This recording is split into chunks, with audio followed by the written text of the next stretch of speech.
Hi friend, आप लोग कैसे हैं। मैथ स्टडी यूट्यूब चैनल में आपका स्वागत है। आज जो दोस्तों हम लोग देखने वाले हैं क्लास 10th साइंस का क्वेश्चन आंसर। चलिए दोस्तों वीडियो को स्टार्ट करते हैं।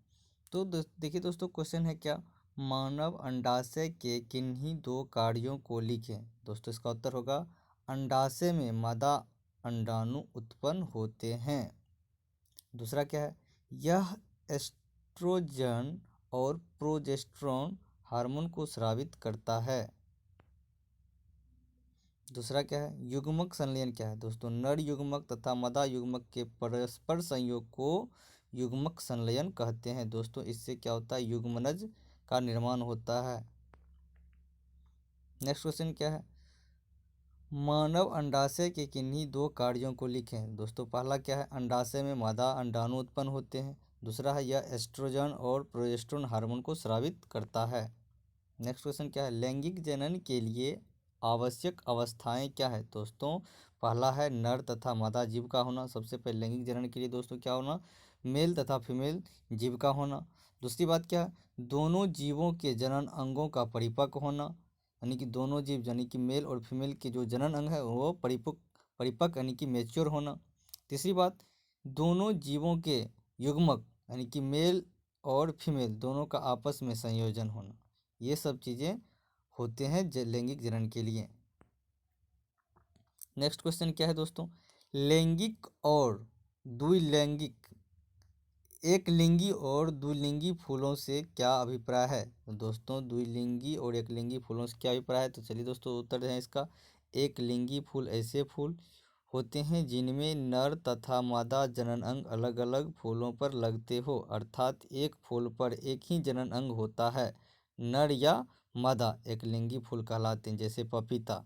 और द्विलिंगी फूल दोस्तों क्या होता है, तो ऐसे फूल जिनमें नर तथा मादा जनन अंग एक ही फूल में उपस्थित हो द्विलिंगी फूल कहलाते हैं, जैसे टमाटर, बैगन आदि।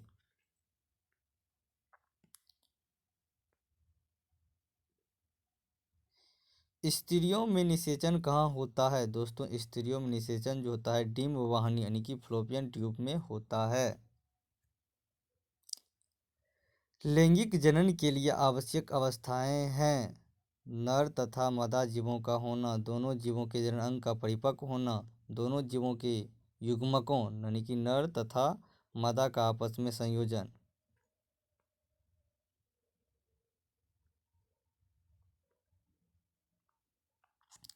नेक्स्ट क्वेश्चन है, दाब कलम से तुम्हारा क्या अभिप्राय है, यह विधि कायिक प्रबंधन में कैसे सहायता करती है। तो दोस्तों इसका उत्तर होगा, दाब कलम इस विधि में पौधे की किसी शाखा को झुकाकर नम मिट्टी में दबा देते हैं। कुछ समय बाद इससे जो जड़ें निकल जाती हैं और इसके बाद नए पौधे बन जाते हैं। नए पौधे को इनके पैतृक पौधे से काटकर अलग कर देते हैं। नए पौधे वृद्धि करके पूर्ण विकसित पौधे बन जाते हैं। नेक्स्ट क्वेश्चन है, बीजाणुओं द्वारा अलैंगिक जनन क्रिया का संक्षेप में वर्णन करो। दोस्तों इसका उत्तर होगा, विभाजन तो सामान्य कोशिका में ही संपन्न हो जाता है, किंतु कुछ के बहुकोशिकीय जीवों में अलैंगिक जनन के लिए विशिष्ट संरचना बनती है। यह संरचना बीजाणुधानी कहलाती है। बीजाणुधानी में कोशिका विभाजन द्वारा अनेक बीजाणु बनते हैं जो अनुकूल परिस्थितियों में नए जीवों में परिवर्तित होते हैं। पौधे जिनमें बीज नहीं बनते अर्थात बीज रहित पौधों में बीजाणुओं का निर्माण जनन की प्रमुख विधि है। बीजाणु एककोशिकीय, हल्के तथा बहुत छोटे होते हैं। यह कठोर आवरण से घिरे होते हैं, प्रतिकूल परिस्थितियों का सामना कर सकते हैं। ये मुख्यतः दो प्रकार के होते हैं, एक होता है चल बीजाणु तथा एक होता है अचल बीजाणु। नेक्स्ट क्वेश्चन है, रजोनिवृत्त से को परिभाषित कीजिए। तो इसका उत्तर होगा, मादा में लगभग 50 वर्ष की आयु में अंडाशय और गर्भाशय में होने वाली चक्रीय प्रक्रियाएं बंद हो जाती है, जिसके फलस्वरूप रजोधर्म रुक जाती है। इसी स्थिति को रजोनिवृत्ति कहते हैं, इसको यानी कि मेनोफेज कहते हैं इंग्लिश में। नेक्स्ट क्वेश्चन है, अमीबा में अलैंगिक जनन की प्रक्रिया का वर्णन कीजिए। अमीबा में जनन की सामान्य विधि विखंडन अथवा विभाजन पर आधारित है। इस प्रकार का प्रजनन एकोष्कीय जीवों में सामान्य होता है। इसमें जीवों का शरीर लगभग 2 समान भागों में विभक्त हो जाता है। दोनों भागों में केंद्रक और द्रव जीव द्रव होता है। प्रत्येक भाग परिवर्तित होकर वयस्क जीव बन जाता है, जो कि फिगर में दिखाया हुआ है। नेक्स्ट क्वेश्चन है दोस्तों, पत्तियों द्वारा कायिक प्रजनन कैसे होता है? तो पत्ती द्वारा दोस्तों, तो ब्रायोफिल्म के जो पत्ते होते हैं ना, उसमें जो होता है कायिक प्रजनन होता है। तो ब्रायोफिल्म पत्तियों के कटों में अपस्थानिक कलियां होती हैं। जब पत्ती नमी वाली मिट्टी में गिर जाती है, तब इन अपस्थानिक कलियों से छोटे छोटे पौधे बनते हैं। इस प्रकार यह पत्ती कायिक प्रवर्धन में सहायता करती है। बिगोनिया में भी पत्ती द्वारा कायिक प्रवर्धन होता है। इसमें कलियां चोट के स्थान पर दिखाई देती है। कायिक प्रवर्धन का महत्व क्या है, या कायिक जनन के कार्य को लिखिए। तो कायिक प्रवर्धन का महत्व देखिए दोस्तों क्या है। कायिक प्रवर्धन द्वारा उगाए गए पौधे अपने जनक की बिल्कुल आनुवांशिक प्रतिलिपि होते हैं, जिनमें अपने पैतृक गुण होते हैं। आनुवांशिक तौर पर एक पौधे से कायिक प्रवर्धन द्वारा बनाई गई संख्या को कनोज कहते हैं। दूसरी है, इसमें पौधे की संख्या में बहुत शीघ्र वृद्धि होती है। तीसरी क्या है, महत्व, कायिक रूप में वृद्धि करने वाले पौधे में किसी एक विशेष अंग के रोगाणुओं से छुटकारा पाना आसान है। चौथा महत्व क्या है, बहुत से प्रकरणों और कलम पर लगे फूल और फल अच्छी किस्म के होते हैं। पांचवा क्या है, दो पौधों के ऐच्छिक गुणों को कायिक परिवर्धन की एक विशेष विधि रोपण द्वारा इकट्ठे करना संभव है। नेक्स्ट क्वेश्चन क्या है, मेनोपॉज। मेनोपॉज से क्या अभिप्राय है? तो मादा में प्राकृतिक मासिक धर्म की क्रिया के बंद होने को मेनोपॉज कहते हैं। मानव मादा में यह 45 से 50 वर्ष की अवस्था में होता है। इस मेनोपॉज के बंद होने के पश्चात स्त्री बच्चों को जन्म नहीं दे सकती है। नेक्स्ट क्वेश्चन है, पुटक प्रेरक हार्मोन यानी कि FSH नर और मादा में क्या करता है? तो SH नर में शुक्राणु जनन को प्रेरित करता है, जबकि मादा में अंडाशय पुटक ओवेरियन फॉलिकल की वृद्धि करता है। नेक्स्ट, बाह्य निषेचन क्या है? उत्तर, शरीर के बाहर पानी में अरे अंडे और शुक्राणु के संयोजन को बाह्य निषेचन कहते हैं। जैसे मेढक में जहां दोनों नर और मादा युग्मक इर्द गिर्द के पानी में छोड़ देते हैं, शुक्राणु अंडे को पानी में निषेचित कर देता है। गर्भधारण किसे कहते हैं? तो इसका उत्तर हो दोस्तों, निषेचित अंडा बार बार माइटोटिक विभाजन द्वारा, जिससे कोशिकाओं का एक पुंज सा बन जाता है जो अंडवाहिनी से गर्भाशय तक जाता है। यहाँ यह गर्भाशय की गर्भ दीवारों में धंस जाता है। इस क्रिया को गर्भधारण करना कहते हैं। बीज की संरचना कैसे होती है? तो निषेचन के बाद युग्मनज में कई विभाजन होते हैं। बीजांड में भ्रूण विकसित होता है। बीजांड से एक कठोर आवरण होता है और यह बीज में बदल जाता है। बीज ही फल बनता है। बीज बनने की क्रिया में फूल का बाह्य दलपुंज, पंखुड़ियाँ, पुंकेसर, वर्तिकाग्र आदि सब मुरझाकर झड़ जाते हैं। हाइमिन क्या है? दोस्तों इसका आंसर होगा, हाइमिन एक पतली झिल्ली का योनि के बाहर डायफ्राम है। यह सुराख युक्त है जो केवल मासिक धर्म के वर्ण पदार्थ को बाहर जाने देता है। मासिक धर्म के बंद होने का क्या कारण है? गर्भाशय में भ्रूण की उपस्थिति में प्लासेंटा बनता है। प्लासेंटा एस्ट्रोजन और प्रोजेस्टेरोन हार्मोन पैदा करता है, जो मासिक धर्म को बंद कर देते हैं। किसी पुष्प के जनन अंगों का वर्णन कीजिए। फूल में नर और मादा भाग होते हैं। नर जनन अंग को पुंकेसर तथा मादा जनन अंग को स्त्रीकेसर कहते हैं। पुंकेसर, इसमें पुतंतु होता है और इसके अग्रभाग पर परागकोश होता है।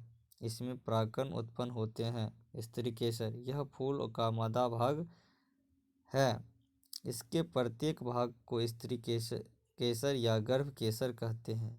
इसके 3 भाग होते हैं, वर्तिकाग्र, वर्तिका और अंडाशय। अंडाशय के अंदर बीजाणु होते हैं। एक लिंगी तथा उभयलिंगी की परिभाषा एक एक उदाहरण देते हुए लिखिए। एक लिंगी वे जीव जिनमें नर और मादा स्पष्ट रूप से अलग अलग हो उन्हें एक लिंगी कहते हैं, जैसे मनुष्य। उभयलिंगी जिन जीवों में नर और मादा लिंग एक साथ उपस्थित होते हैं उसे उभयलिंगी कहते हैं, उदाहरण जैसे केचुआ। नेक्स्ट क्वेश्चन है, परागन क्या है? पर परागन का वर्णन कीजिए। परागन के स्त्री केसर की वर्तिकाग्र तक पहुँचने की क्रिया परागन कहलाती है। परागन 2 प्रकार के होते हैं, स्वपरागन और परपरागन। दोस्तों स्वपरागन क्या है? स्वपरागन जब एक ही फूल के परागकण परिपक्व होकर उसी फूल के स्त्री केसर की वर्तिका पर गिर जाते हैं तो यह क्रिया स्वपरागन कहलाती है, जैसे बैगन, टमाटर, सरसों। दोस्तों परपरागन क्या होता है? जब एक फूल के परागण वायु, कीट आदि के द्वारा किसी दूसरे फूल के स्त्री केसर के वर्तिकाग्र पर गिर जाते हैं तो इस क्रिया को परपरागन कहते हैं। परपरागन के आधार। परपरागन अनेक प्रकार के होते हैं। वायु द्वारा तेज हवा चलने से किसी फूल के परागण दूसरे फूलों के वर्तिकाग्र पर गिर जाते हैं। फसलों में परागण प्रायः इसी प्रकार होता है। इष्ट में मुकुलन विभिन्न चरणों को समझाइए। इष्ट में मुकुलन के विभिन्न चरणों को समझाइए। तो इसका उत्तर को दोस्तों, मुकुलन विधि का संबंध अलैंगिक जनन से है। इस विधि में एक कोशिकीय कवक इष्ट की व्यवस्था कोशिका के ऊपर बल्ब की तरह छोटा सा आभार प्रकट हो जाता है जो आकार में धीरे धीरे बढ़ने लगता है। इसे मुकुल कहते हैं। शरीर का केंद्रक 2 भागों में बढ़ जाता है और उनमें से एक केंद्रक मुकुल में आ जाता है। नए मुकुल से नया मुकुलन बन सकता है। यह क्रिया कई बार दोहराई जा कर यीस्ट कोशिकाओं के एक चेन या कॉलोनी तैयार कर सकती है। मुकुल पैतृक जीव से अलग होकर पूर्ण विकसित जीव बन जाता है।